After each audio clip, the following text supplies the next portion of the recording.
If you've ever read the manga Berserk, you know it's a brutal, unrelenting story of violence, suffering, and hopelessness. It paints a world so dark that you might wonder, was life in the real Middle Ages actually this grim? Surprisingly, the answer is both yes and no. Let's start with what Berserk gets right.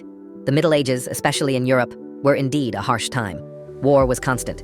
Kingdoms and fiefdoms clashed regularly, and civilians often suffered the most. Just like Guts, there were real mercenaries who sold their swords to the highest bidder, fighting in endless conflicts with no loyalty beyond coin. For ordinary people, life was tough. Most were peasants who worked the land under heavy taxes from the nobility and the church.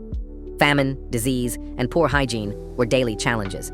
Medical knowledge was limited, and life expectancy hovered around 30 to 40 years.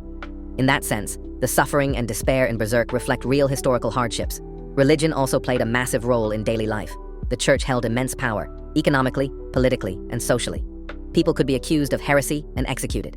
Witch hunts, public punishments, and rigid control over knowledge were all very real. So yes, aspects of fear, oppression, and control in Berserk are grounded in history. However, Berserk is still fantasy. The demons, apostles, and overwhelming supernatural evil are not historical. The level of constant graphic violence and nihilism is dramatized to push emotional boundaries and explore themes like trauma, vengeance, and existential despair. In short, the Middle Ages were brutal, but not a non-stop nightmare like Berserk. The manga amplifies the darkness for artistic impact, inspired by real struggles but not bound by them. It's a fantasy rooted in reality, but cranked up to 11. So while Guts' world might be fiction, it's not entirely disconnected from the world that once was.